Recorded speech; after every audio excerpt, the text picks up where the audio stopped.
sais que je suis beau, mais je suis cadré. T'es cadré. OK, merci. Alors, j'aimerais ça commencer ce soir, en première partie, à répondre à une question. Survivre à la fin des temps, comment est-ce que c'est possible pour nous? Alors, c'est sûr que, en général, pour l'être humain, mais vous allez voir qu'on va surtout parler du croyant. Et je vais répondre à cette question-là en 3 volets. Donc, ce soir, la semaine prochaine et dans 2 semaines. L'avenir, quand on pense à l'avenir, souvent, ça peut être une source d'inquiétude.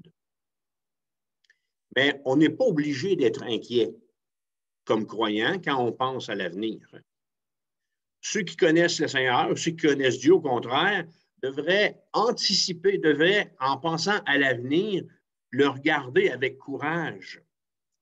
Il y a une femme extraordinaire, on ne sait pas son nom, alors elle est peut-être dans l'église de la Rivière, ou elle est peut-être dans une autre église, dans le Proverbe 31, alors la femme vertueuse qu'on appelle. Et dans le Proverbe 31, verset 25, c'est écrit que lorsque le psalmiste décrit cette femme-là, il dit que c'est une femme qui connaît Dieu, elle se confie en lui, puis il va finir en disant elle rit en pensant à l'avenir. Alors, on se rend compte que l'avenir n'est pas vraiment, pour le croyant, une source de préoccupation ou une source d'inquiétude. C'est sûr que on a le loyer le premier du mois, c'est sûr qu'on a nos bilans de santé, c'est sûr qu'on a des inquiétudes dans notre quotidien, mais l'avenir spirituel, ce qui est devant nous, ne devrait pas nous angoisser. Il y a 2 éléments clés à garder à l'esprit lorsqu'on parle de l'avenir ou concernant l'avenir.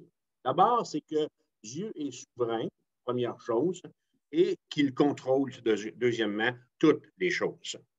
Dieu connaît l'avenir et il garde le contrôle sur absolument tout ce qui arrivera. Si vous avez votre Bible, vous pouvez tourner dans Ésaïe chapitre 46, sinon je vais le lire avec vous. Le prophète Ésaïe a dit, chapitre 46, verset 9, « Souvenez-vous de ce qui s'est passé dès les temps anciens, car je suis Dieu et il n'y en a point d'autre. Je suis Dieu et nul n'est semblable à moi. J'annonce dès le commencement ce qui doit arriver, et longtemps d'avance ce qui n'est pas encore accompli. Je dis, mes arrêts subsisteront et j'exécuterai toute ma volonté. C'est moi qui appelle de l'Orient un oiseau de proie, d'une terre lointaine un homme pour accomplir mes desseins. Je l'ai dit, je le réaliserai, je l'ai conçu et je l'exécuterai. » Ensuite, la Bible va parler de ce qui va arriver à la fin des temps ou au temps de la fin. Et étant donné que la Bible, c'est la révélation de Dieu à l'humanité et que Dieu connaît l'avenir et garde le contrôle des événements, comme on vient de le voir dans ce texte d'Ésaïe, c'est évident que ce que la Bible dit de l'avenir, pour nous, les enfants de Dieu, est digne de foi. On dirait en québécois, c'est du cash. Voilà, voici d'ailleurs ce que la Bible dit concernant les prédictions concernant l'avenir. Paul va dire dans 2 Pierre, chapitre... Paul va dire dans 2 Pierre, c'est pas pire, hein? Pierre va dire en 2 Pierre 1, 21, « Car ce n'est pas par une volonté d'homme qu'une prophétie n'a jamais été apportée, mais c'est poussé par le Saint-Esprit que des hommes ont parlé de la part de Dieu. » Alors, cette vérité-là, elle est évidente en ce que, contrairement aux fausses prophéties des autres religions ou des personnes comme le plus populaire auprès de nous, là, on pourrait parler de Nostradamus, la Bible, elle ne s'est jamais avérée être dans l'erreur. Tous les événements à venir qu'elle a annoncés, toutes les prophéties que la parole de Dieu, il y en a au-delà de 7000, toutes les prophéties que la Bible a annoncées se sont produites exactement comme les Écritures l'avaient prévu. Et pour celles qui ne sont pas encore accomplies, elles vont s'accomplir comme Dieu l'a écrit dans son livre. Alors, pour savoir comment comprendre et comment survivre à la fin des temps, je vous offre de répondre à cette question-là par 3 autres questions. D'abord, comment interpréter ce que la Bible dit concernant l'avenir, c'est-à-dire les prophéties bibliques. C'est ce que je vais regarder avec vous dans 1 minute ou 2. La semaine prochaine, toujours en essayant de comprendre comment survivre à la fin des temps, on va regarder ensemble que dit la Bible de la fin des temps.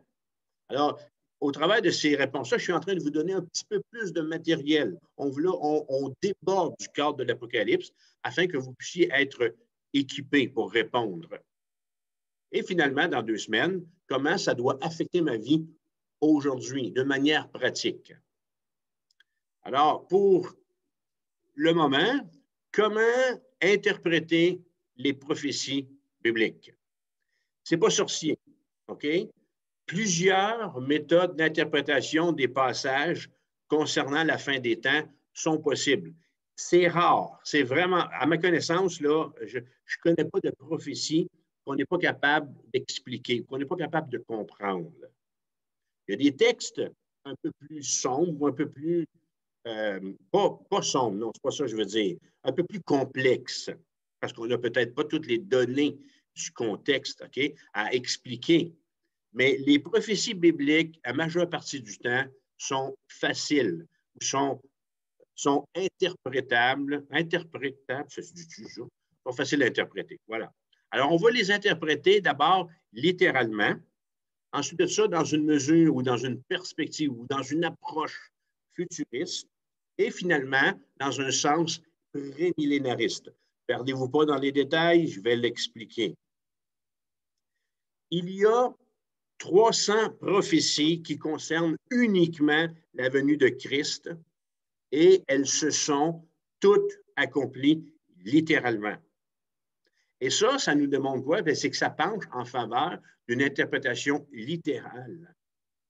Les prédictions concernant la naissance, concernant la vie, concernant la trahison de Jésus, concernant sa mort, sa résurrection, ce n'est pas des prédictions, ce n'est pas des prophéties qui se sont accomplies allégoriquement. Okay? Ce n'était pas des allégories ou des histoires.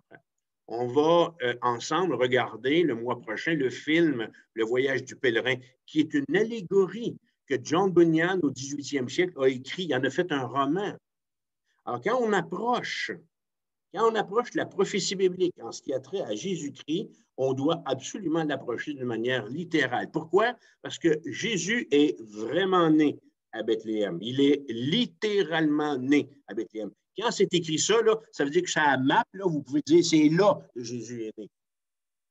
On lit les 4 évangiles, on est conscient d'une chose, c'est que les miracles que Christ a accomplis, ils se sont vraiment produits. Comprenez-vous? C'est une interprétation littérale. Quand Jésus chasse les démons de légion et qu'ils s'en vont se jeter dans les pourceaux, okay? Ce n'est pas Spielberg qui est en train de nous faire un scénario de film. C'est comme ça que c'est arrivé. Jésus a été trahi par un ami proche avec qui il a travaillé pendant 3 ans pour seulement 30 pièces d'argent. Littéralement, hein, on a vu à la résurrection dimanche passé que quand on regarde le Christ ressuscité, il y a des trous dans ses mains. C'est littéral. Jésus est mort entre 2 brigands. Jésus a été enterré dans le tombeau d'un homme riche. Et majestueusement, il est ressuscité 3 jours après sa mort. Alors, tous ces détails ont été annoncés des centaines d'années avant la naissance de Christ et se sont accomplis littéralement, on pourrait dire, à la lettre. Par-dessus le marché, les symboles qui sont employés dans diverses prophéties. Par exemple, okay, les dragons. Alors, tantôt, je vous ai dit que dans nos prochains rendez-vous, on va regarder Israël et le dragon rouge. Le dragon, là, alors, c'est une figure, c'est un symbole qui est employé, mais il fait référence à vraiment quelqu'un. Le dragon, dans le livre de l'Apocalypse, fait référence à Satan. Et dans l'Ancien Testament, le dragon fait référence à d'autres événements ou à d'autres personnages. On a aussi des symboles qui sont utilisés comme les cavaliers. Hein? Souvenez-vous, quand on a étudié pas Acte, mais Apocalypse 6, on a vu les 4 chevaliers ou les 4 cavaliers de l'Apocalypse. Alors, ce sont des êtres ou des événements réels, de la même manière que Jésus est décrit comme étant un lion et un agneau. Alors, Jésus, lorsqu'il a sauvé, lorsqu'il est venu sur cette terre pour marcher, puis pour mourir, puis pour ressusciter pour nous, il est illustré comme étant un agneau qui donne sa vie. Et celui qui revient, c'est le lion de Juda, qui revient comme un juge. Alors ça, c'est concernant l'interprétation littérale. Alors comment est-ce que, alors on est en train de répondre, comment interpréter les prophéties bibliques d'une manière littérale. Ensuite de ça, on les approche avec une perspective futuriste. La Bible dit clairement que les livres prophétiques comme Daniel, parce que j'y fais souvent référence, j'ai fait référence à Zacharie, à Ésaïe, à Jérémie, et ainsi de suite, Daniel, l'Apocalypse, contiennent non seulement des récits d'événements historiques, mais ils annoncent aussi des événements à venir. Après les messages révélés à Jean pour les églises de son époque, Jean a eu des visions concernant les temps de la fin. Jean a entendu ces paroles. Monte ici, puis je vais te faire voir ce qui doit arriver par la suite. Les frères et les sœurs, ce par la suite, là, ce qui doit arriver par la suite, là, ben, c'est notre quotidien à nous autres, ça. On est dedans. Aujourd'hui, ce soir, 13 avril 2021, on est dans le livre de l'Apocalypse au chapitre 3. C'est là qu'on se situe. Chapitre 4, l'Église va être enlevée. 5, Christ, chapitre 4, c'est la présence de Dieu. Chapitre 5, Christ prend le livre des mains de Dieu, puis là, il en ouvre les sceaux, puis là, le jugement ou les trois jugements des trois séries de 7 jugements arrivent à partir du chapitre 6 à 18, là où nous sommes en train d'étudier. Les promesses de Dieu à Abraham, les promesses qui lui ont été faites en Genèse 12 et 15 concernant la terre d'Israël sont encore un argument solide pour nous aider à comprendre et à défendre la perspective futuriste quand on approche les prophéties. L'alliance de Dieu avec Abraham, elle était inconditionnelle. C'est Dieu qui s'est engagé. Puis ses promesses pour la descendance d'Abraham, n'ayant pas encore été accomplies, ça implique que sont encore à venir. Alors, c'est pour ça que je parle d'une interprétation futuriste. À partir de la semaine prochaine, on va voir que le salut d'Israël, il est encore à venir. Les Juifs, il y en a des Juifs messianiques. Un Juif messianique, c'est un Juif qui a reconnu qu'il avait besoin d'un sauveur comme vous et moi, OK? Et qui est né de nouveau. On appelle ça un Juif messianique.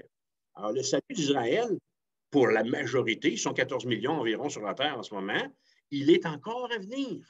Et on va le voir prendre place progressivement à Apocalypse chapitre 12. Alors ça, c'est pour l'interprétation futuriste. Okay? Alors, il y a des prophéties qui sont faites et qui sont encore à venir. L'accomplissement n'est pas là.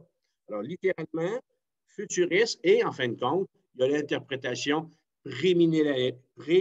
Et mon ami, je me suis pratiqué prémillénariste des prophéties. Ce n'est pas un chihuahua, OK? Ce n'est pas une sorte de chat non plus. C'est une façon d'interpréter, vous verrez, là, c'est une façon d'interpréter les temps de la fin. Et ça implique ça. Qu'est-ce que ça implique? L'interprétation prémillénariste, ça implique d'abord qu'on croit que l'Église va être en premier lieu enlevée. Deuxièmement, que le monde va passer par 7 années de tribulation, finalement, à l'issue desquelles Christ va revenir pour régner sur la terre pendant 1000 ans. 1000 ans littéral. On a ça dans Apocalypse chapitre 20. Et c'est une interprétation à laquelle je crois et que je vous enseigne au travers de cette série. Alors, en résumé, avant d'aller à notre sujet, pour savoir comment comprendre et survivre à la fin des temps, on vient de répondre à une première question. Comment interpréter ce que la Bible dit de l'avenir, ce que la Bible dit concernant les prophéties bibliques? On doit approcher les prophéties bibliques avec une compréhension littérale. C'est comme ça que ça va arriver. On doit les approcher avec une compréhension futuriste.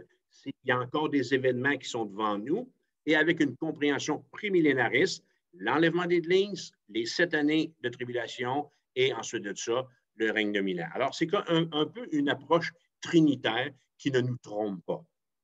La semaine prochaine, pour savoir comment comprendre et survivre à la fin des temps, bien, on va regarder ensemble que dit la Bible de la fin des temps.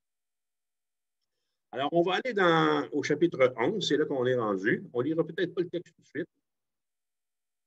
On va se préparer. Mais avant ça,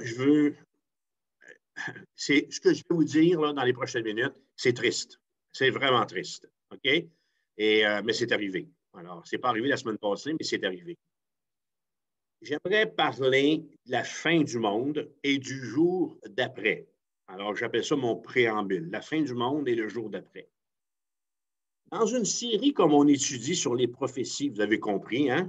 Si vous arrivez dans cette série-là ce soir, ou du moins quand vous l'écoutez chez vous, OK, bienvenue dans une série où on étudie les prophéties des temps de la fin. Et dans cette prophétie-là, ou dans ces prophéties-là qu'on étudie, il y a un texte pivot. Il y a un texte charnière, OK, sur lequel vous allez encore me permettre de revenir pour deux raisons. Je pense que j'avais déjà dit que je ne reviendrais pas là-dessus, hein? C'est ça? Oui, mais je reviens. Pas capable de faire autrement parce qu'il est trop important, OK? Alors, pour deux raisons. D'abord, principalement parce que ce texte-là, je parle de 1 Thessaloniciens 4, OK? D'abord, ce texte-là va marquer le début des événements de la fin. Alors, c'est un peu comme, tu sais, là, go, partez, tu sais, petite course, là, voyons, ceux qui font du jogging, là, voilà, paf, tu sais.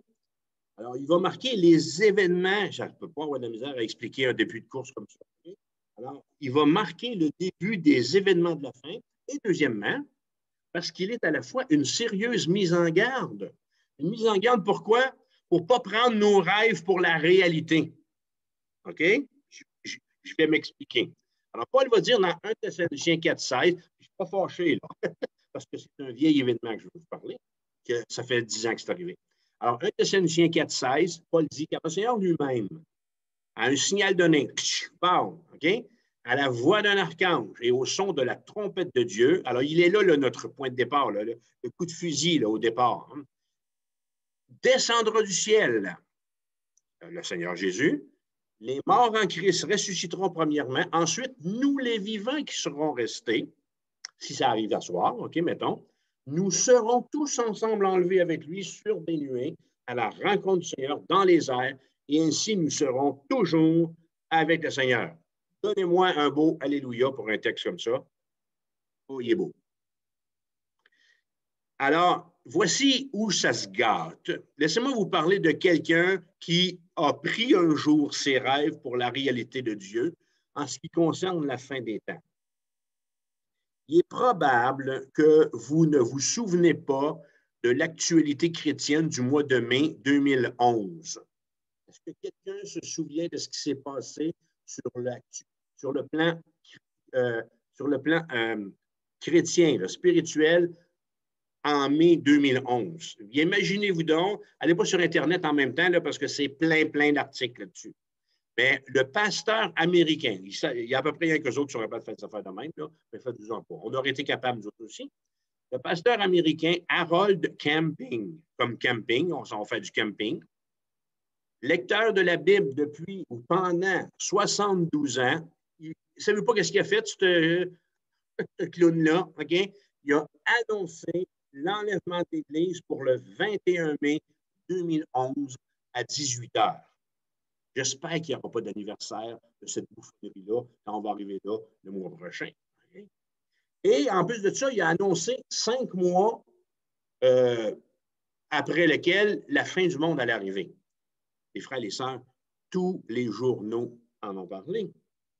Il y a eu des campagnes d'affichage de panneaux géants. Vous savez, quand vous allez à Disney World, là, puis que c'est marqué 40 km, 30 km, 20 km, puis plus vous approchez, plus que, comment il s'appelle le clown, là, les oreilles, là, Mickey Mouse, plus qu'il grossit puis il sort de la pancarte, OK? Il y avait des pancartes là, qui annonçaient la fin du monde là, partout aux États-Unis, payées par les chrétiens. Google en est encore saturé. Qu'est-ce qui est arrivé? Il n'est rien arrivé parce qu'on est encore là ce soir et qu'on en parle. Hein? Comme tu as raison, il n'est rien arrivé du tout. Hey, la fin du monde a été reportée. C'est ça qu'il a dit, le pasteur Camping. Il s'était trompé de date. Et savez-vous, ça faisait combien de fois qu'il se trompait de date, le Gorlot? 4 fois. Alors, c'était le 21 mai 2011, la 4e fois qu'il avait la prétention d'annoncer l'enlèvement de l'Église. On appelle ça comment? Oui, un faux docteur. Mais ça n'enlève pas, sa foi, puis ça n'enlève pas sa chrétienté, c'est pas ça que je veux dire. Laissez-moi aller plus loin. Vous allez voir, le déshonneur qui est fait à l'Évangile, ça n'arrête pas là. Voici ce qu'a écrit un de nos journalistes populaires dans la presse internationale du 21 mai 2011, Patrick Lagacé. Hein, vous le connaissez? Vous lisez ses textes peut-être le matin. Il a écrit ceci. Puis, la fin du monde dans votre coin. Alors, voici ce qu'il écrit. Le jugement dernier n'a pas eu lieu. Il était attendu à 18 heures, du moins selon un prédicateur fondamentaliste chrétien et certains Américains qui s'y préparaient consciencieusement. Quelques-uns avaient pourtant abandonné leur emploi et parcouru le pays pour encourager les autres à se repentir, avant qu'il ne soit trop tard. Le prédicateur Harold Camping, 89 ans, assurait que les bons chrétiens seraient emportés au ciel à partir de 18 heures. Grégory Lecorp est allé jusqu'à abandonner son travail. Je me souviens d'avoir vu ça là sur les médias sociaux puis témoigner. Est allé jusqu'à abandonner son travail dans un établissement médical. Il s'est lancé sur les routes avec sa femme et ses 5 enfants pour avertir les gens que la montée au ciel des justes était imminente. Toute sa fortune est allée en pancarte puis en propagande comme ça. Selon le pasteur Camping, ceux qui n'étaient pas en mesure de franchir les portes du paradis auraient vécu l'enfer sur terre jusqu'au 21 octobre 2011, quand Dieu y mettrait fin pour toujours, en détruisant tout être et toute chose. Grégory Lecorp y croyait fermement. D'autres étaient plus sceptiques, rappelant que Camping avait lancé une prophétie similaire il y a longtemps, annonçant la fin du monde pour 1994. À cette époque-là, le maire de New York, Michael Bloomberg, qui est juif, et donc, selon Camping, ne devait pas aller au ciel rejoindre Jésus et Dieu le Père, s'était engagé, alors c'est ironique ce qu'il va faire ici, s'était engagé lors de son émission de radio le vendredi à suspendre le stationnement alterné si la fin du monde arrivait samedi. Parce que vous savez, là, comme à Montréal, il faut aller changer notre auto de bord de rue. Là, okay? Alors, lui, faire une face. Si l'enlèvement a lieu, on va abolir ça. Il va y avoir de la place, autrement dit, sur les routes. Un groupe d'athées avait proclamé un pique-nique dans un parc samedi en fin d'après-midi, comptant avoir beaucoup de place, les chrétiens étant partis pour le paradis. Des bars avaient affiché des 5 à 7 fin du monde, prenant le risque que ceux qui y croyaient partent sans payer, formalité devenue sans importance à quelques heures de la grande fin. Les amateurs de fêtes avaient organisé des surprises parties fin du monde à travers le pays pour saluer ceux qui gaiement devaient partir. Sur un compte Twitter dédié à l'événement, les messages affluaient trop vite pour être lus. Et un sceptique qui déclarait, par exemple, que Dieu ne devait pas choisir un samedi au milieu de la saison de cricket. Nous autres, on pourrait peut-être dire au milieu de la saison de golf. De plus en plus de gens envisageaient sur Twitter de s'amuser à laisser sur les trottoirs ou les pelouses des vieux vêtements et des chaussures pour faire croire à une montée au ciel de leurs propriétaires. D'autres annonçaient leur intention de s'adonner au pillage, un homme déclarant sur Twitter qu'il s'en prendrait d'abord à Apple. Le pasteur Camping avait calculé le moment exact de l'ascension en partant du déluge, 490 ans avant la naissance du Christ, en y ajoutant d'abord 7000 ans, parce que dans la Bible, Dieu nous rappelle qu'un jour, c'est comme 1000 années, et ensuite, en enlevant une année à cause des différences de calendrier entre l'Ancien et le Nouveau Testament pour aboutir à 2011. Il peut bien s'être trompé 4 fois, le gourlot. C'est la fin de l'article de Patrick Lagacé. Alors, quand c'est arrivé là, en 2011, ça faisait 4 ans que j'étais lancé dans l'enseignement de l'Apocalypse et je me suis posé de sérieuses questions sur l'herméneutique de ce pasteur-là. Parce qu'au moment où j'enseignais ça en 2011, il était vivant, le gourlon, là. On va arrêter de lui donner des sobriquets, là, je m'excuse, OK? Mais ça me fâche.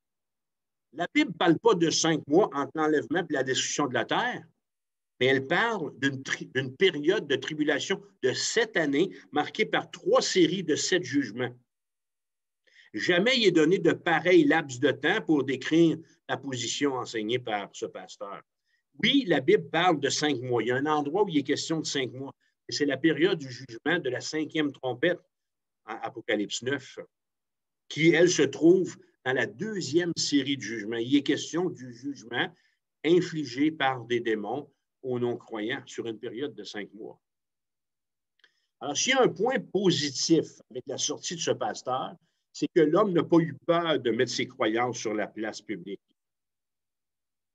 J'espère sérieusement que d'autres ont trouvé la foi, mais je me demande bien plus à qui cette campagne-là elle a été le plus profitable. Alors, sans hésitation, devant vous ce soir, j'affirme ceci. Cette campagne menée par un de nos frères a été bénéfique à Satan, qui a eu droit ce jour-là à une arme parfaite pour se moquer et tourner au ridicule le vrai jour où ça va arriver. Imaginez-vous, là, si ça arrive aujourd'hui ou si ça arrive là, quelque temps après, mettons que M. Camping s'est trompé, là, Satan, là, il va en faire. Ça va être une foire. Hein?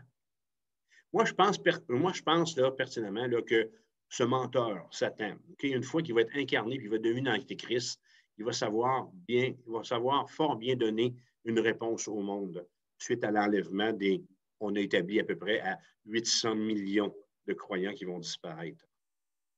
Alors, des bouffons comme le pasteur Camping lui auront donné des idées à Satan. Je vous donne 4 exemples, après je déclare là-dessus, mais c'est trop grave de jouer à Dieu puis de mettre des dates, OK? Puis ça existe encore. Les témoins de Jéhovah l'ont fait, OK?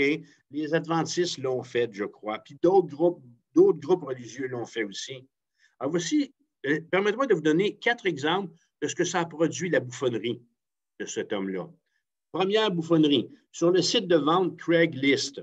Ça, aux États-Unis, c'est notre PAC, OK, ou notre Kijiji.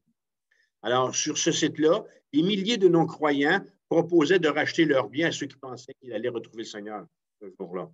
Deuxièmement, une association pour animaux a offert de s'occuper des animaux de compagnie de ceux qui auraient été enlevés. Comment est-ce que ça se faisait? Toutes les personnes de cette société-là étaient des athées et elles affirmaient qu'elles seraient encore là après l'enlèvement pour pouvoir prendre soin de vos animaux. Un service de livraison de courrier post-enlèvement garantissait la livraison de messages manuscrits à des proches de ceux qui auraient été enlevés. Même principe que pour l'association d'animaux, les employés athées ne feraient pas partie des élus de Jésus et assuraient la continuité du service. Une note sur leur site web disait ceci: la livraison est garantie en 24 heures, mais elle dépend des possibilités de transport offertes à ceux qui auront été rejetés par Dieu. Voyez-vous, ça n'a pas de bon sens. Un site web offrait des pages et des pages de produits dérivés sur l'Apocalypse. Vous pouviez vous procurer des T-shirts, OK, sur lesquels c'était clairement écrit « J'ai survécu à l'enlèvement ». I survived rapture. Et cette publicité-là est encore là en 2021. Des tasses, des affiches, des cassettes, tout était là. Vous vous promenez dans la ville, vous vous promenez à Rivière-du-Loup avec votre calotte, I survived rapture. J'ai survécu à l'enlèvement. J'ai fait un curieux de moi. La semaine dernière, j'ai été sur le site Amazon canadien. Pour 26,99 canadiens, je pouvais me procurer un de ces chandails-là, I survived rapture. Et le site m'offrait 5 choix de couleurs, m'exhortant à bien sélectionner et bien marquer mes mensurations. En plus de ça, j'ai trouvé encore la semaine passée une page Facebook haineuse à ne pas. OK? Si je vous dis de ne pas y aller, là, vous allez y aller, allez-y pas. Allez pas voir les vidanges qu'il y a là-dessus. C'est vraiment de la calomnie et c'est dégoûtant. Fait que je vous invite à tirer vos propres conclusions vous-même. Est-ce qu'une telle annonce de la part de cet homme de Dieu a servi ou non la cause de l'Évangile?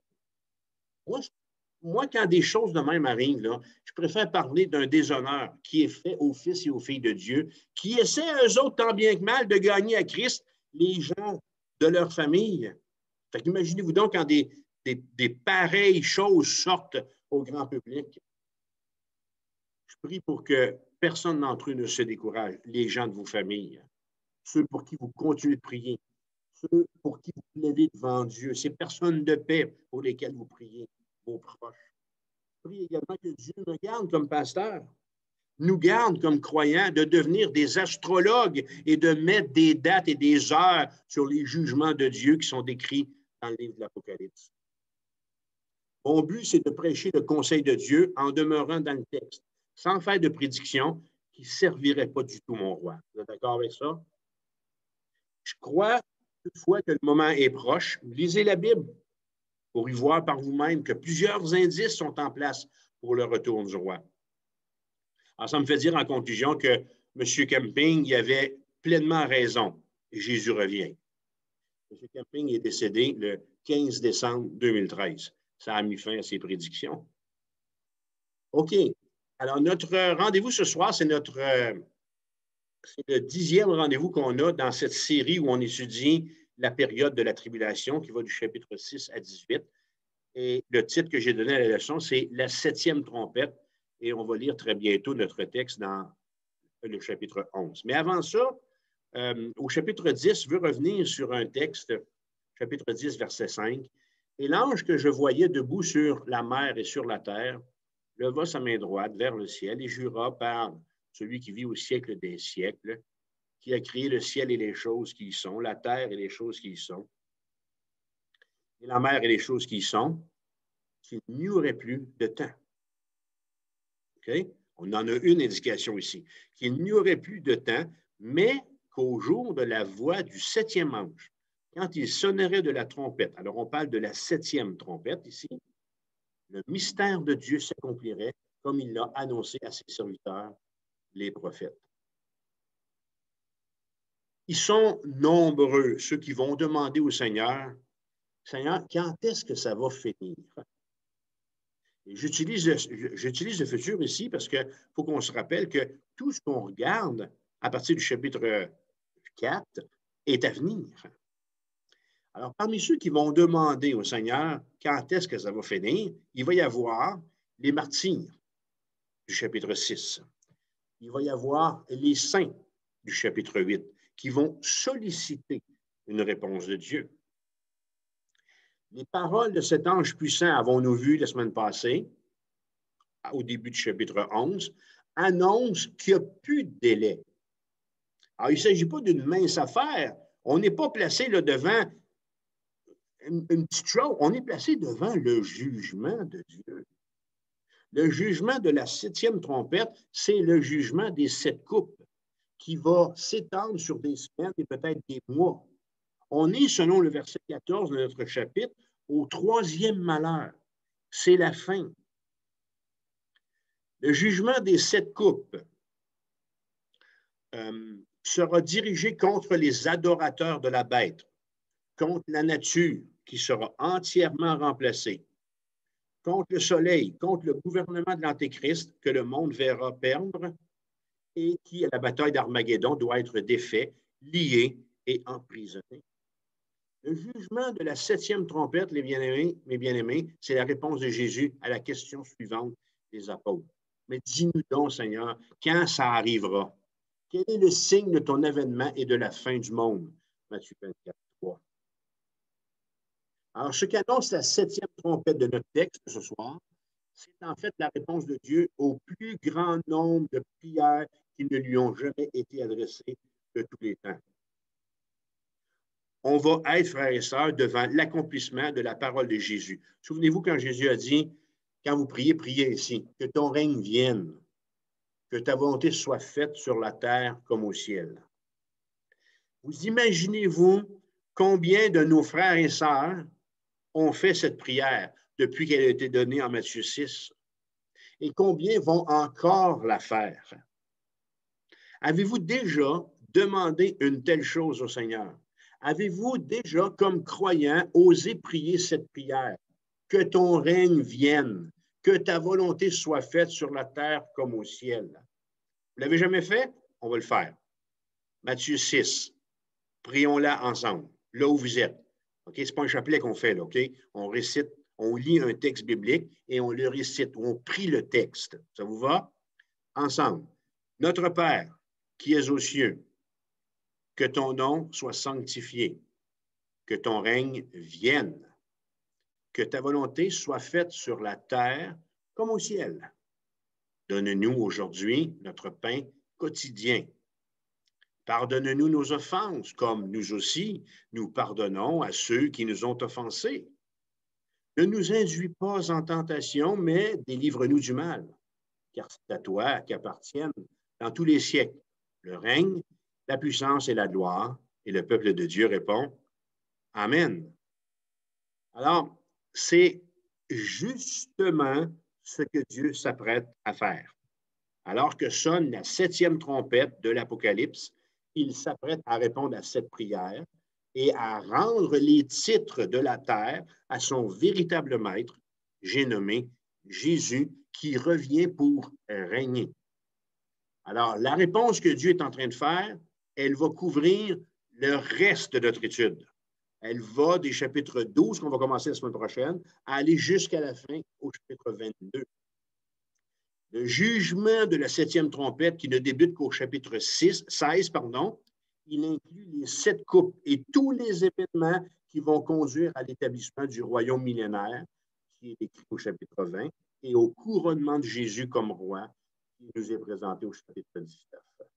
Apocalypse, chapitre 11, lisons notre texte, verset 15. Le 7e ange sonna de la trompette. Alors, la 7e trompette, vous avez compris? Alors, on ferme ce soir avec ce texte la 2e série de 7 jugements.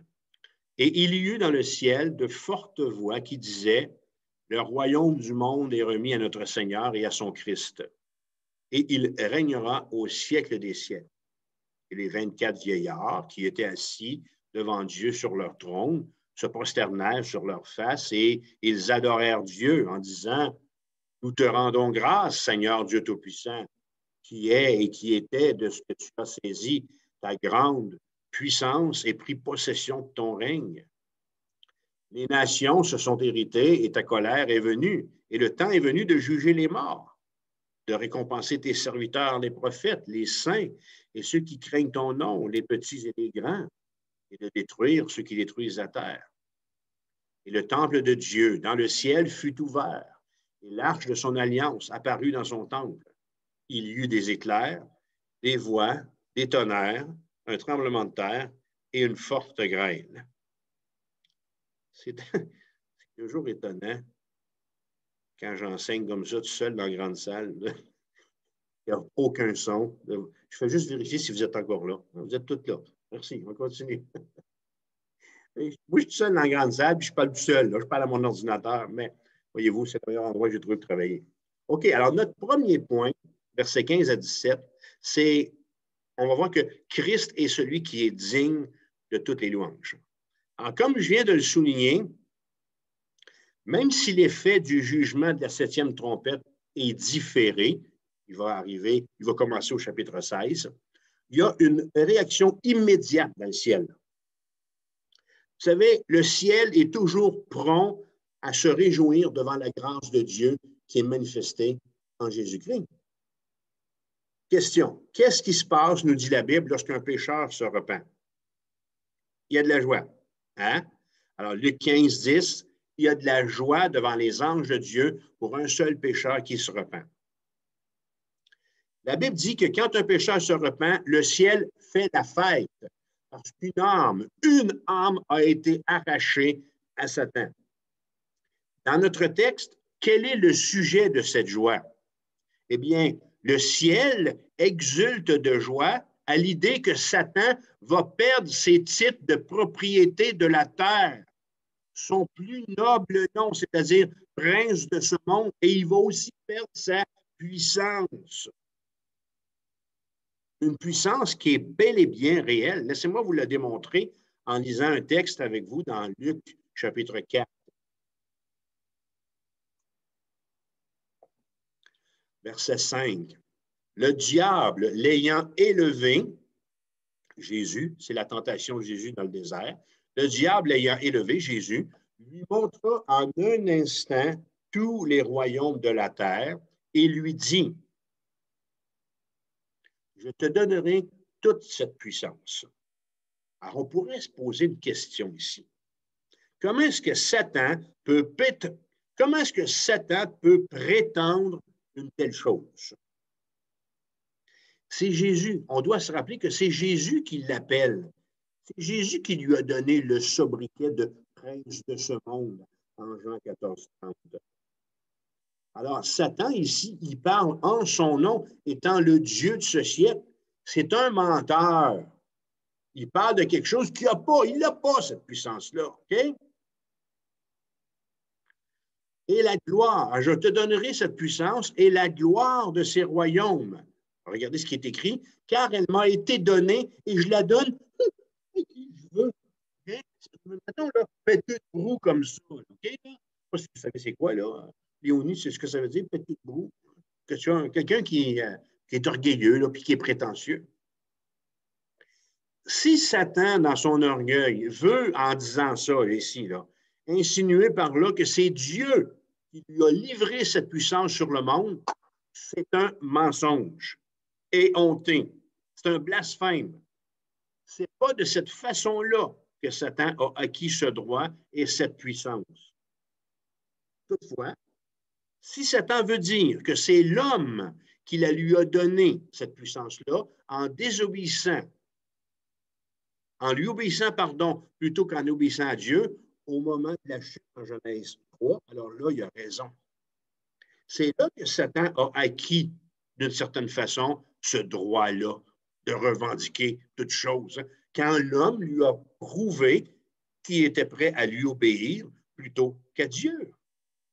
Et il va continuer de dire au verset 7, « Si donc tu te prosternes devant moi, elle sera toute à toi. » Quoi? Cette puissance-là.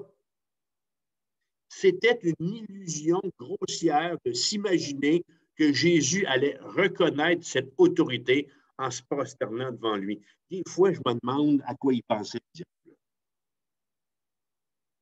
Ce n'est pas le plan de Dieu, et Jésus le sait, que je me prosterne devant toi. Ce n'est pas de cette façon-là que la rédemption sera possible pour l'humanité. Alors, ce que Christ a refusé en Luc chapitre 4, ce que Jésus a refusé dans la tentation des 40 jours dans le désert, de s'approprier selon les règles de Satan, selon son plan de match. Ben, dans notre texte d'Apocalypse 11, il va maintenant le prendre selon ses conditions à lui. On est placé devant des conditions divines. Les cieux, à l'idée de ce qui est en train de se jouer, se réjouissent. Verset 15. Il y eut dans le ciel de fortes voix qui disaient « Le royaume du monde », donc le royaume du prince des ténèbres, est remis à notre Seigneur et à son Christ, et il régnera au siècle des siècles. Les 24 vieillards se prosternèrent sur leurs faces et ils adorèrent Dieu en disant, nous te rendons grâce, Seigneur Dieu Tout-Puissant, qui est et qui était de ce que tu as saisi ta grande puissance et pris possession de ton règne qui t'a été volé dans le jardin d'Éden. Les cieux se réjouissent, dit Jean, verset 15. Les cieux se réjouissent de ce que cette longue rébellion, ça fait longtemps depuis le Jardin d'Éden, OK? De ce que cette longue rébellion de Satan contre Dieu le Père et son Seigneur est sur le point de se terminer. En fait, je devrais dire est terminée. Je m'explique. Quand on regarde à nouveau le verset 15, j'aime ça lorsqu'on est placé devant cette forme de verbe ici, attirer votre attention sur le temps du verbe qui est utilisé pour nous faire comprendre cette vérité. L'apôtre Jean dit, le royaume du monde est remis. Apocalypse, pourtant, c'est à venir, je vous dis, c'est une prophétie qui est à venir, mais Jean, il dit, il est remis. En grammaire grecque, on appelle ça un aoriste, A-O-R-I-S-T-E. Un aoriste, ça décrit un événement futur, donc qui n'a pas encore eu lieu. Toutefois, dans la forme de verbe, cet événement-là, il est si certain de se produire qu'on en parle comme s'il avait déjà eu lieu. C'est pour ça que c'est dit, le royaume du monde est remis. Le est remis de notre texte, ça désigne un événement qui va se produire après les événements annoncés par la septième trompette. Vous saisissez? C'est loin d'aujourd'hui, cela, là.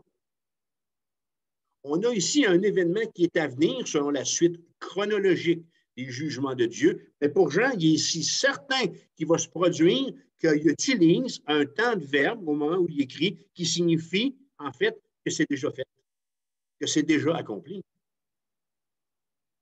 Le ciel intemporel, parce que c'est le ciel qui se réjouit, c'est les créatures qui sont dans le ciel. Alors, le ciel intemporel se réjouit d'un événement qui arrivera dans un certain temps. Ce ciel se réjouit, en d'autres mots, parce que c'est fait. C'est pas plus compliqué que ça. C'est pas plus compliqué que ça. Je vous donne un autre exemple pour faciliter notre compréhension de ce temps de verbe. En Luc 19, verset 8, Zachée, se tenant devant le Seigneur, lui dit, « Voici, Seigneur, je donne aux pauvres la moitié de mes biens, et si j'ai fait tort de quelque chose à quelqu'un, je lui rends le quadruple. » Hey, c'est beau ça, hein? Une belle confession, un beau geste de repentance. Écoutez la suite. Jésus lui dit, « Le salut est entré aujourd'hui dans cette maison, parce que celui-ci est aussi un fils d'Abraham. » Jésus n'est même pas mort. Jésus n'est pas monté sur la croix. Comment est-ce qu'il peut parler comme ça? Il s'agit ici aussi du même temps de verbe qui signifie que la chose est accomplie.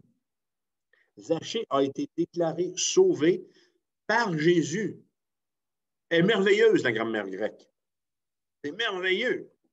La suite du verset 15 nous dit, « Le royaume du monde est remis à notre Seigneur et à son Christ, et il régnera au siècle des siècles. » Alors, ça fait régner Dieu et Christ de quand à quand? Au siècle des siècles. J'y reviens dans un moment. Mais je vais vous faire voir une autre beauté dans le texte. Avez-vous vu ici toute l'unité entre le Père et le Fils dans les mots qui sont utilisés? Jean parle du Seigneur et de son Christ. Il parle-tu de deux personnes? Non, non, pas du tout. Le mot grec qui est utilisé ici pour parler du Seigneur, dans le Nouveau Testament, c'est un mot que vous connaissez, OK? On ne fera pas de test à soi, ce n'est pas une question d'examen, là, mais c'est le mot kurios, qui désigne habituellement Jésus.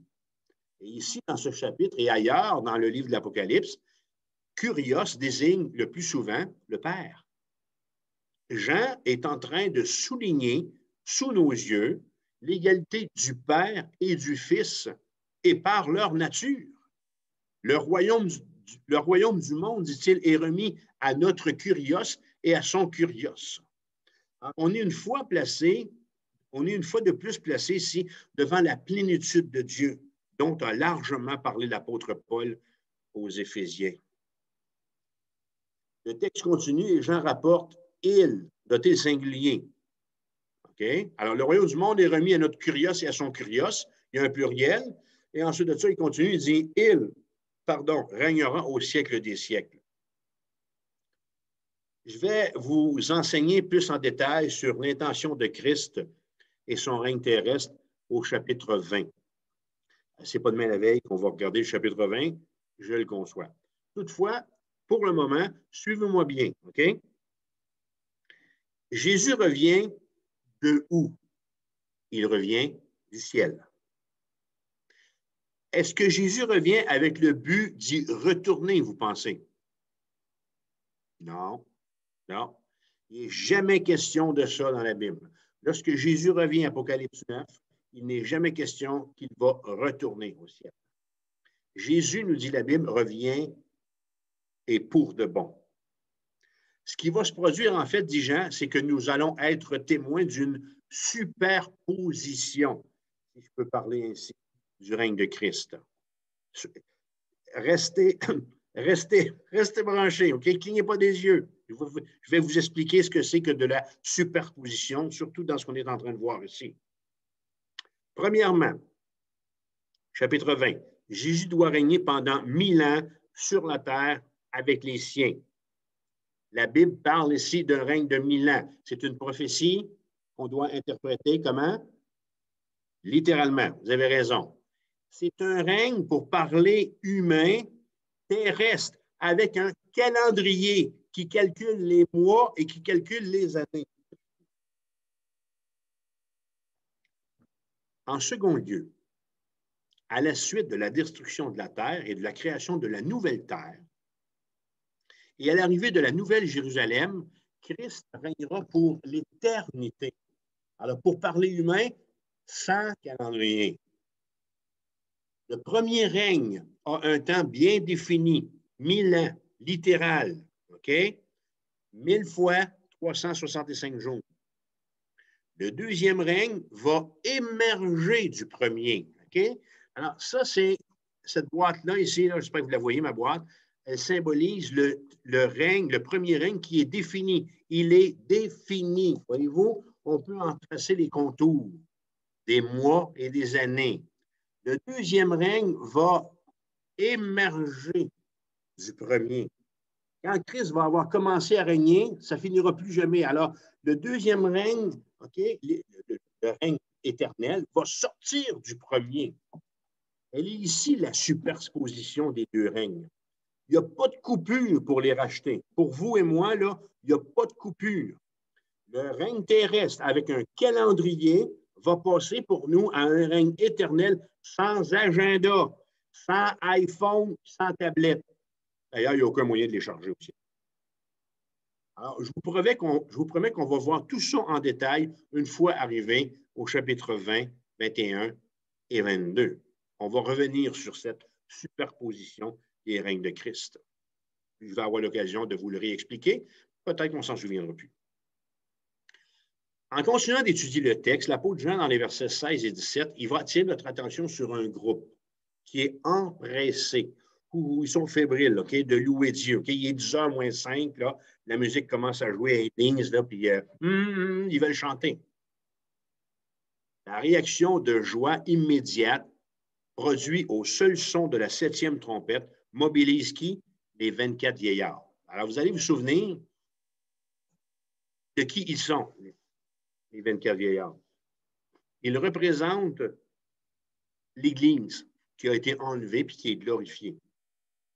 Et quelle est l'action qu'ils posent?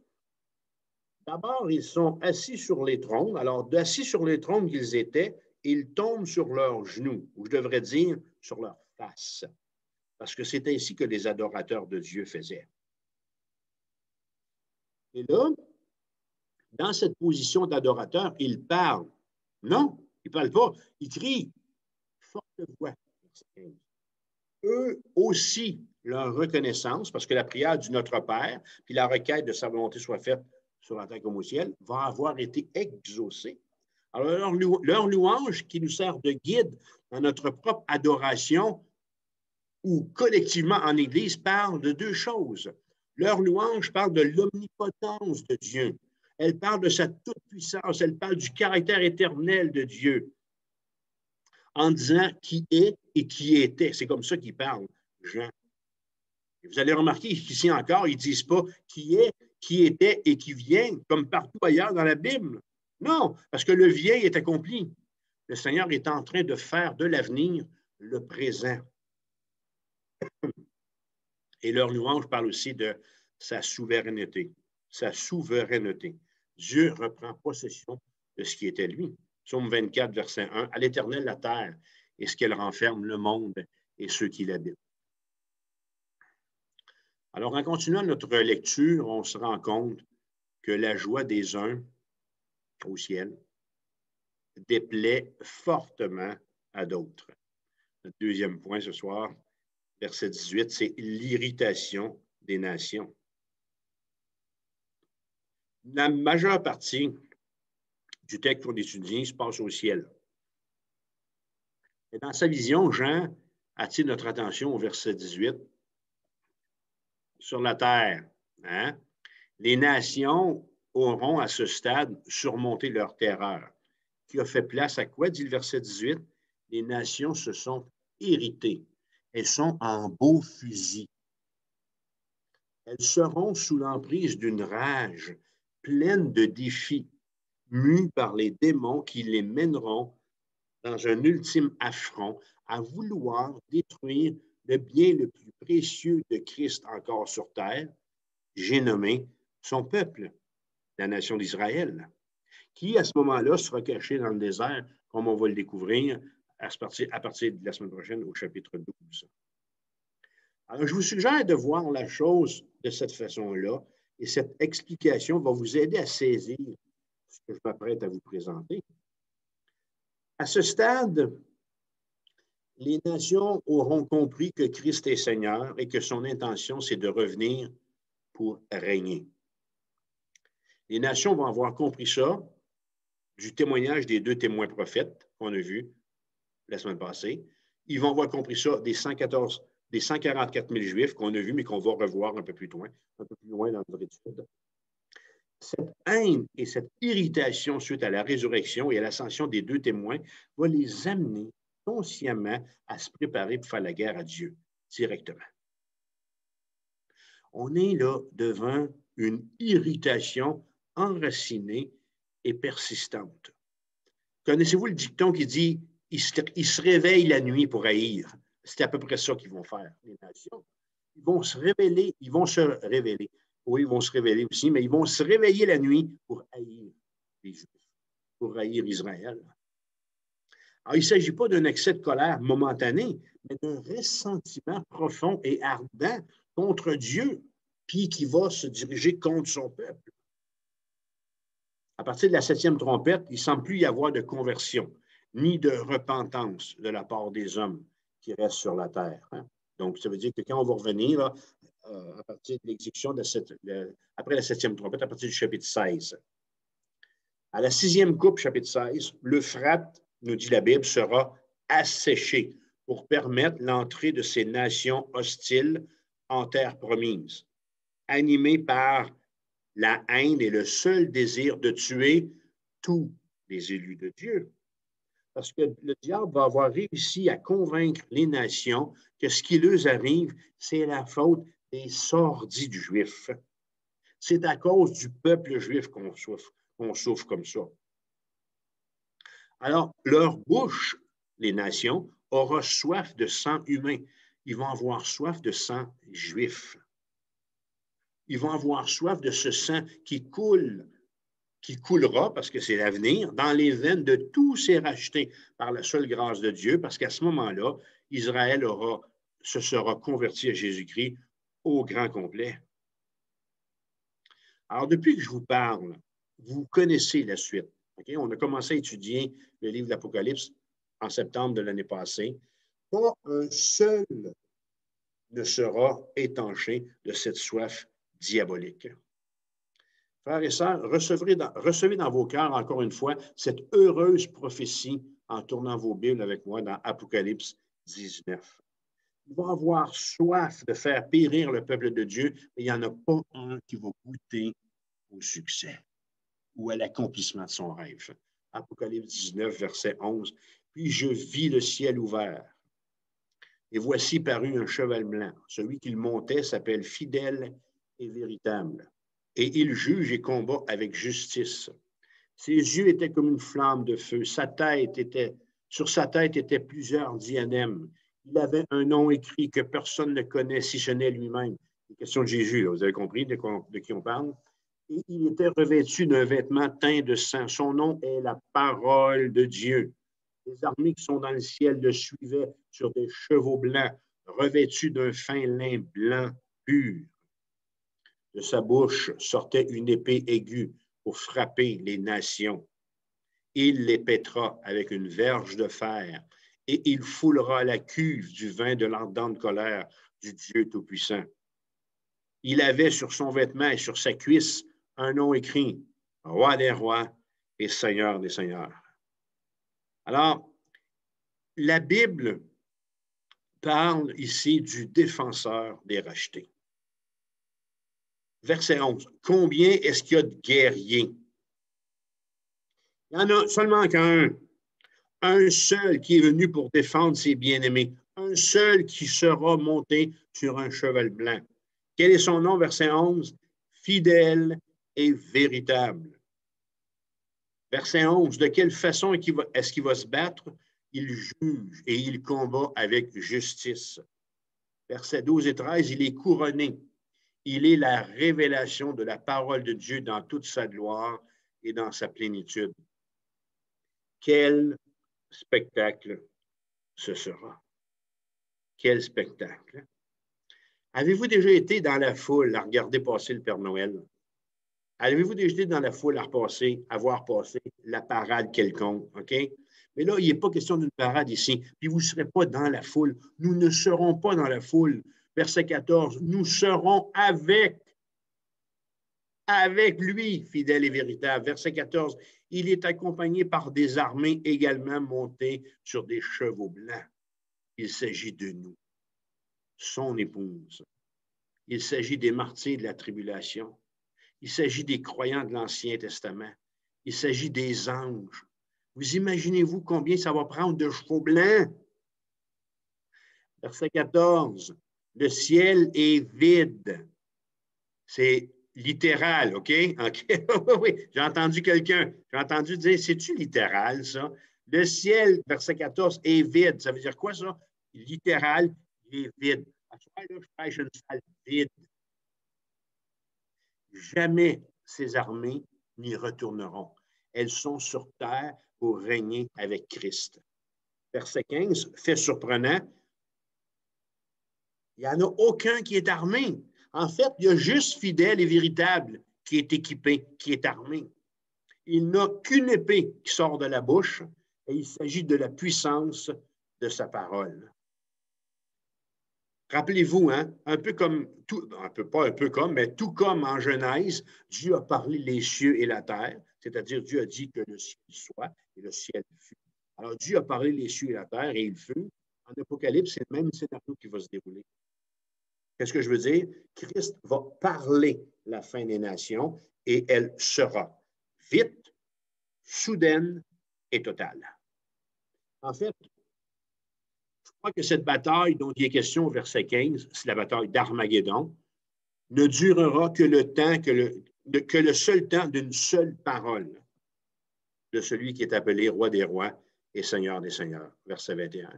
Non, mais quelle puissance! Quelle puissance!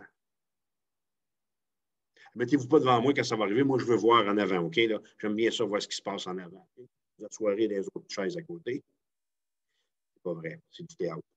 Cette prophétie, on continue dans Apocalypse 19, cette prophétie annonce encore autre chose liée justement à cette haine des nations, parce que c'est ce qu'on regarde envers Israël. Apocalypse 19, verset 17. Et je vis un ange qui se tenait dans le ciel, dans le soleil.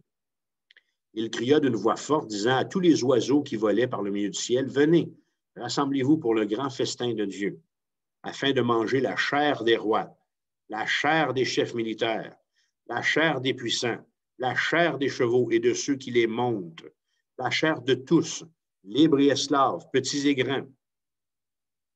Et je vis la bête et les rois de la terre et leurs armées rassemblées pour faire la guerre à celui qui était assis sur le cheval et à son armée.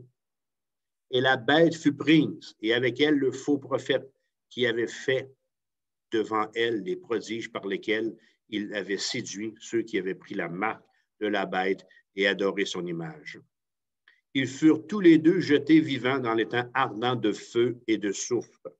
Et les autres, ceux qui avaient la marque de la bête et adoré son image, et les autres furent tués par l'épée qui sortait de la bouche de celui qui était assis sur le cheval, et tous les oiseaux se rassasièrent de leur chair.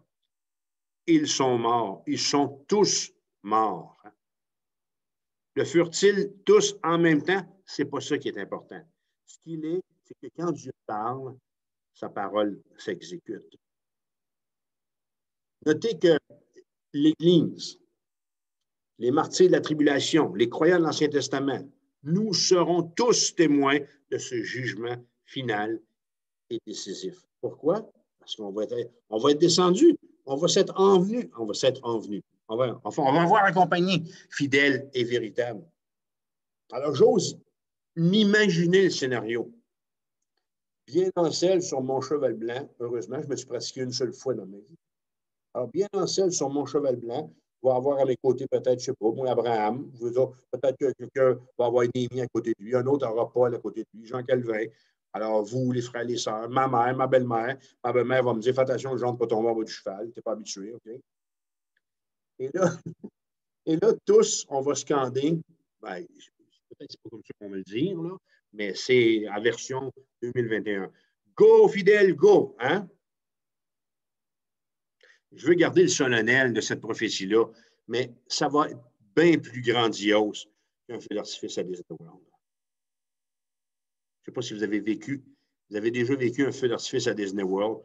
Ouh, les feux de Saint-Jean, ils peuvent se rhabiller. C'est quelque chose. J'ai vécu ça une fois, la journée de mon anniversaire. J'avais emmené mes deux garçons à Disney. Enfin, on était en Floride, puis je les avais emmenés voir ce feu d'artifice-là. Alors, Satan et le faux prophète seront pris pour devenir de cette façon-là les premiers locataires permanents de l'enfer. Ensuite, au seul mot de Monseigneur, ces armées hostiles seront réduites à rien pour servir de pâture à ces centaines de millions d'oiseaux venus se repaître de leur chair. Ça en sera fait de l'irritation des nations. Tiens, l'irritation des nations. Vous pouvez faire ça. Tiens. La colère de Dieu est venue. Toujours le même temps de verbe grec qui parle de la même chose comme si elle était accomplie. Mais même si c'est encore à venir. Quoi d'autre? On finit avec le troisième point, verset 18. Il y a une promesse de récompense.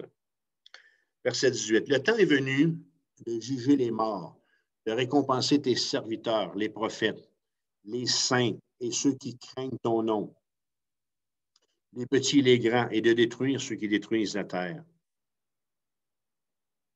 Le jugement de la 7e trompette parle d'abord de récompenser. Pas mal de monde.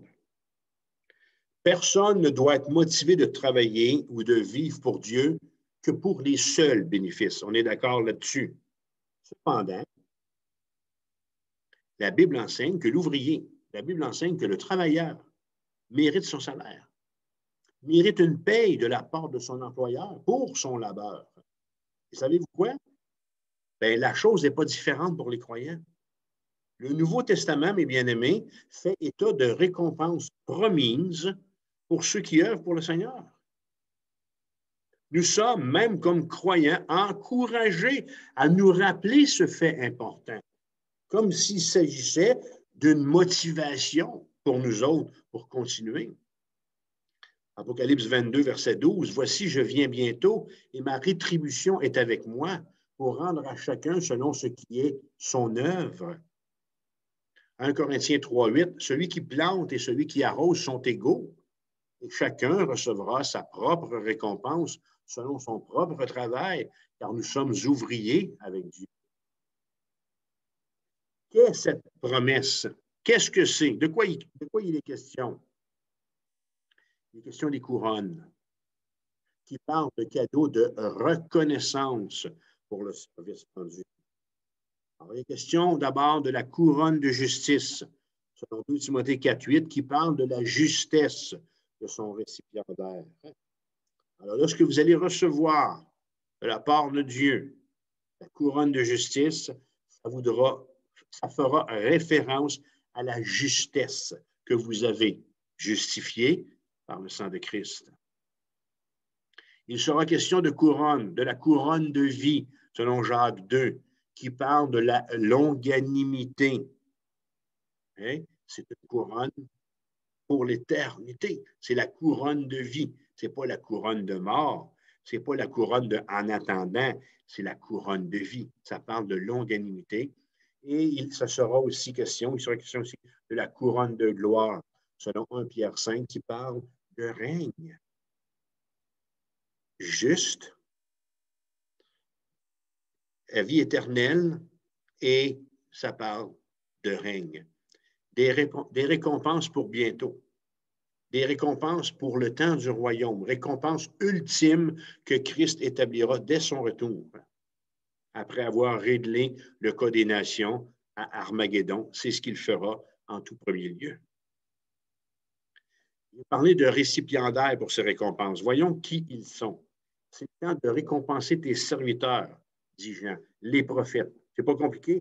Jean parle de tous ceux qui ont annoncé la vérité de Dieu au cours des millénaires de l'histoire, allant de Moïse jusqu'aux 2 témoins du chapitre 11 de l'Apocalypse. Ensuite, c'est le temps de récompenser les saints, les petits et les grands, ceux qui craignent le nom de Dieu et tous les rachetés aussi bien de l'Ancien comme du Nouveau Testament. En contrepartie à toute cette fébrilité de récompense, il est également fait mention dans le texte que les morts seront jugés. Les morts sans Christ et ceux qui détruisent la terre par leurs péchés. Au moment de l'étude du jugement du grand trône blanc au chapitre 20, la dure réalité de cet autre genre de récompense sera étudiée. La Bible dit que le grand livre de vie de Dieu sera ouvert et que le nom de ces traduits en justice sera recherché dans ces pages. Connaissez-vous la tragédie qui est rattachée à ce jugement-là? Le fait, ce n'est pas qu'il ne sera pas trouvé, le nom des traduits en justice. Okay? C'est une réalité. Les traduits en justice, le Seigneur ne trouvera pas leur nom dans le livre. Ce n'est pas ça la tragédie. La tragédie, c'est de savoir que pendant toute cette attente-là, ils vont savoir que leur nom n'y figure pas. Quelle tragédie! Mais arrivé là, je dis que ce sera le temps des rachetés. La gloire est pour eux et leur Seigneur. Et cette réalité-là, moi, elle me fait penser au chant. Je ne sais pas le jour. On le chante dessus? Oui, on a le temps.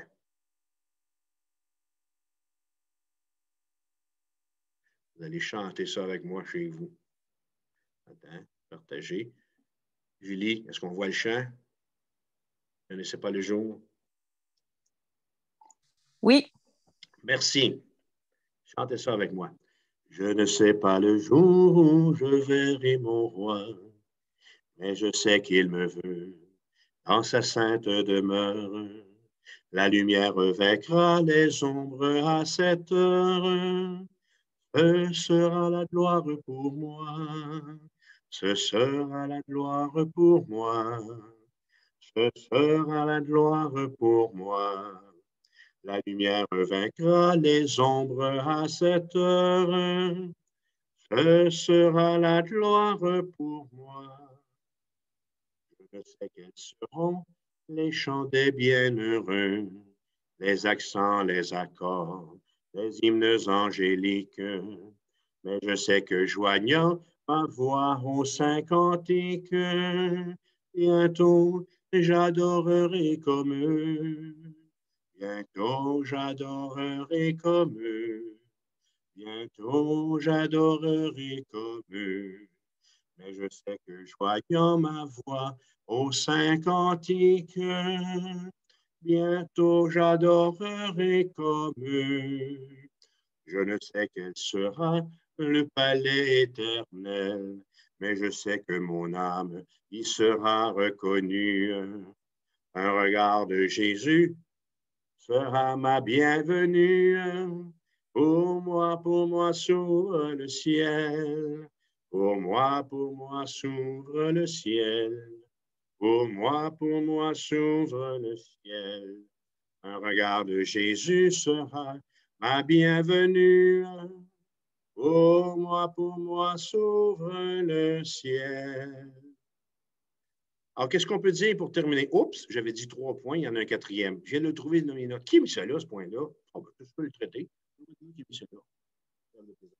Promesse de communion, verset 19. C'est vrai, là. C'est vraiment vrai, là. Et de châtiment, verset 19. Et le temple de Dieu dans le ciel fut ouvert, et l'arche de son alliance apparut dans son temple. Et il y eut des éclairs, des voix, des tonnerres, un tremblement de terre et une forte grêle.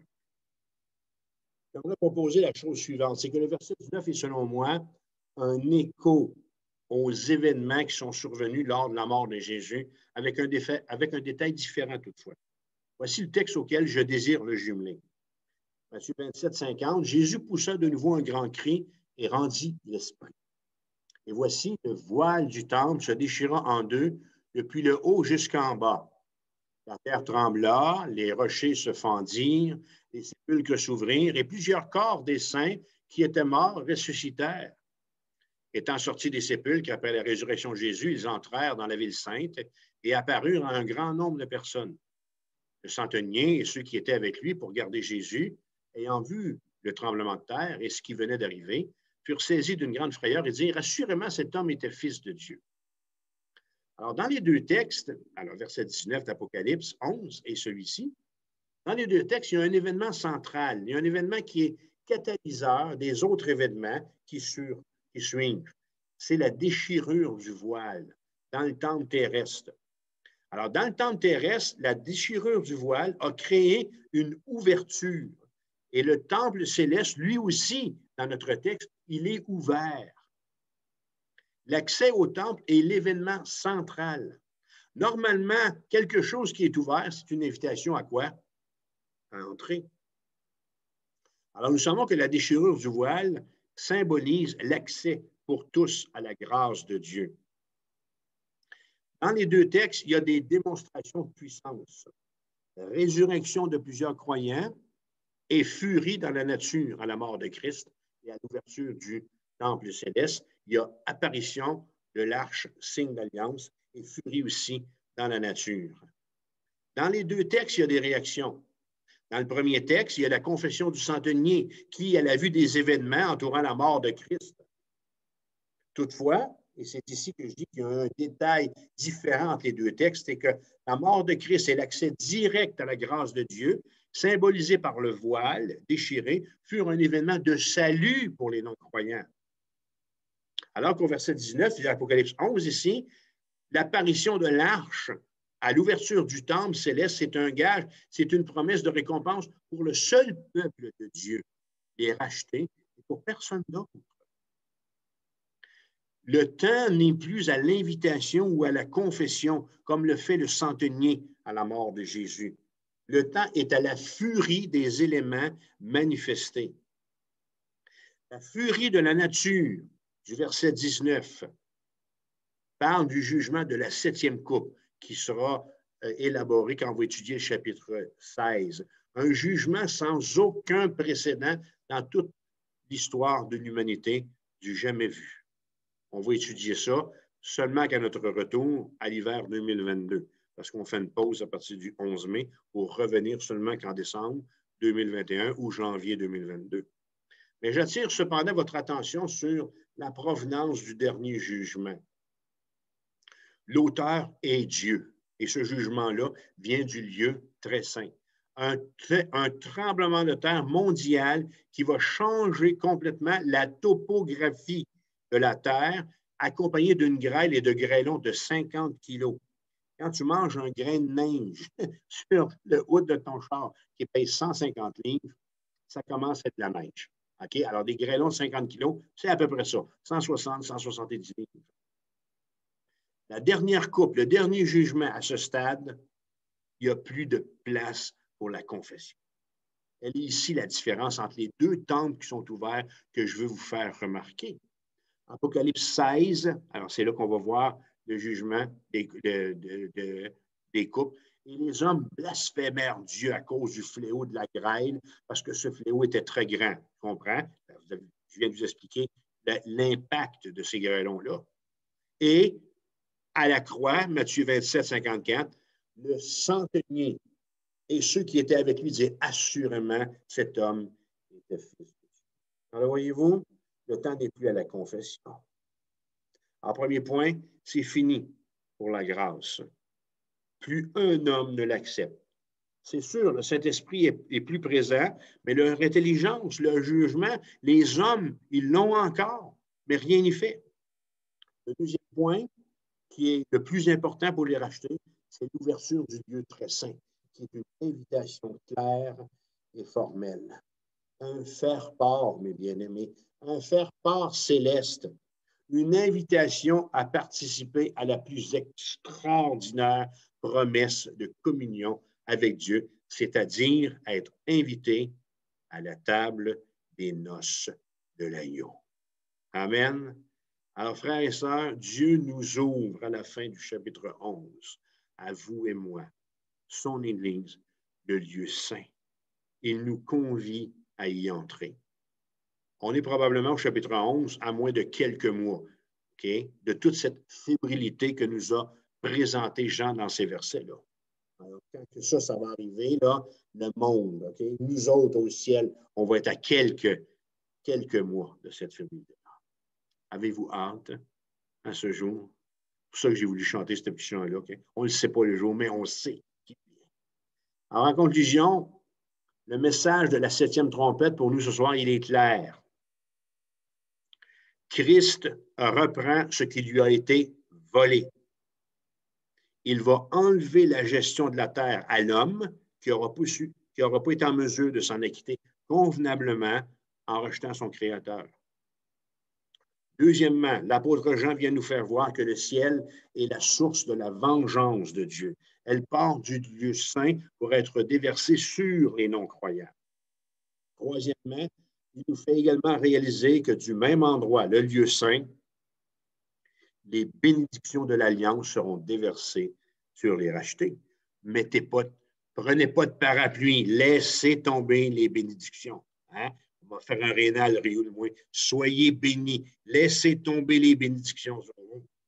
Et finalement, préparez-vous, mes bien-aimés, à être bénis et à entrer dans le lieu saint. Que Dieu le Père, que Dieu le Fils et que Dieu le Saint-Esprit vous bénissent abondamment. Prions, s'il vous plaît. Seigneur, on est là, on est devant toi à Apocalypse 11. On est vraiment content. On est vraiment enthousiaste pour cette prophétie. Merci pour ce que tu nous as donné de comprendre ce soir au travers de ce texte, au travers des explications de ta parole.